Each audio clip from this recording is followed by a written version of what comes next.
ಅಲ್ಲಾಡಿಸ್ಬೇಡ್ರಿ ಯಾರು ಎರಡನೇ ಸರ್ತಿ ಗೆಲ್ಲಬೇಕಾದ್ರೆ ಭಾಳ ಕಷ್ಟದ ಕೆಲಸ. ಯಾಕಂದರೆ ಈ ಕಲ್ಯಾಣ ಕರ್ನಾಟಕದ ಪದವೀಧರ ಶಿಕ್ಷಕರದೇನು ನಮ್ಮದು ನಾರ್ತ್ ಈಸ್ಟ್ ಕಾನ್ಸ್ಟಿಟ್ಯೂನ್ಸಿ ಇದೆ, ಇದು ಭಾಳ ದೊಡ್ಡ ಕಾನ್ಸ್ಟಿಟ್ಯೂನ್ಸಿ ಇದೆ ಇದು ಕರ್ನಾಟಕದಲ್ಲಿ. ಹಾಗಾಗಿ ಇದು ಎಲ್ಲರದ್ದು ಸಮಸ್ಯೆಗಳನ್ನ ಈಡೇರಿಸ್ಬೇಕು ಮಾಡೋದು ಭಾಳ ಕಷ್ಟದ ಕೆಲಸ ಇದೆ. ನನಗೂ 2018ರಲ್ಲಿ ಮೊದಲನೇ ಬಾರ ಇಡೀ ಕಲ್ಯಾಣ ಕರ್ನಾಟಕದಲ್ಲಿ ಪುಟ್ಟ ತೆರೆದಿದ್ದು ಪದವೀಧರರು ಅಂದರೆ ಮೊದಲನೇ ಬಾರ ನಾನು. ಅದು ಎಲ್ಲ ನಾನು ಅದು ಪುಟ್ಟ ತೆರಿಬೇಕಾದ್ರೂ ಎಲ್ಲ ನಮ್ಮ AICC ಅಧ್ಯಕ್ಷರಾದ ಮಲ್ಲಿಕಾರ್ಜುನ್ ಖರ್ಗೆಜಿಯವರು, ಪ್ರಿಯಾಂಕ್ ಖರ್ಗೆ ಸಾಹೇಬರಲ್ಲಿ, ಈಶ್ವರ್ ಖಂಡ್ರೆ ಅವರಲ್ಲಿ, ನಮ್ಮ ಅಣ್ಣನಾದ ರಾಜಶೇಖರ್ ಪಾಟೀಲ್ ಅವರು, ಶರಣ್ ಪ್ರಕಾಶ್ ಪಾಟೀಲ್ ಅವರು ಎಲ್ಲರೂ ಕೂಡಿ ನಾನು ರಿಕ್ವೆಸ್ಟ್ ಮಾಡಿದಾಗ ಟಿಕೆಟ್ ಕೊಟ್ಟರು. ನನ್ನ ಜೊತೆ ಸನ್ಮಾನ್ಯ ಶ್ರೀ ಮಟ್ರು ಸಾಹೇಬರು ನನ್ನ ಜೊತೆ ತೊಗೊಂಡೋಗು ನಾನೆಲ್ಲ ಇದು ಮಾಡಿ ವಿಚಾರ ಮಾಡಿ ಗೆದ್ದಿದ್ದೆ. ಈಗ ಎರಡನೇ ಸರ್ತಿ ಗೆದ್ದಬೇಕಾದ್ರೆ ಇದು ಭಾಳ ಕಷ್ಟದ ಕೆಲಸ ಇತ್ತು.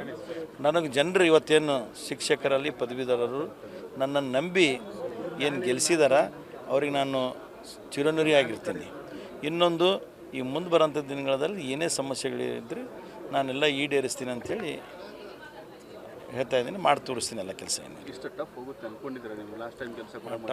ಲಾಸ್ಟ್ ಟೈಮು ಟಫ್ ಇತ್ತು, ಈ ಟೈಮ್ ಇದು ಶಿಕ್ಷಕರು ಪದವೀಧರ ಎಲೆಕ್ಷನ್ ಅಂದರೆ ಟಫ್ ಎಲೆಕ್ಷನ್.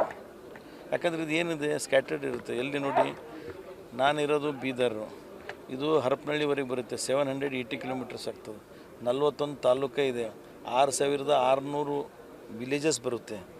ಇದು ಮತ್ತು ಇದು ಕಷ್ಟ. ಒಂದು MLAನೇ ಗೆಲ್ಲಬೇಕಾದ್ರೆ ಕಷ್ಟ ಇದೆ, ಇದು MLC ಅಂದರೆ ಭಾಳ ಕಷ್ಟದ ಕೆಲಸ ಇದೆ.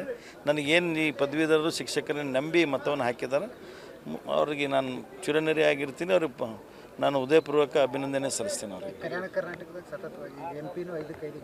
5-5 ಹೀಗಾಗಿ ನೋಡ್ತಾ ಇದೆ ಜನಪರ ಸರ್ಕಾರ, ನಮ್ಮ ಕಾಂಗ್ರೆಸ್ ಪಕ್ಷ ಏನಾದರೂ ಎಲ್ಲರಿಗೆ ತೊಗೊಂಡು ಹೋಗುವಂಥ ಸರ್ಕಾರ, ಬಡವರ ಸರ್ಕಾರ, ಎಲ್ಲರಿಗೂ ಇದು ಮಾಡ್ತಾರೆ ಅಂತೇಳಿ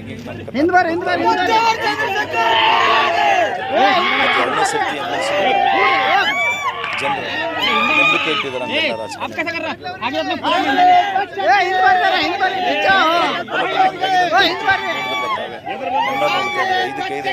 ಬರಬೇಕು. ನಾನು MLC ಬರಬೇಕಾದ್ರೆ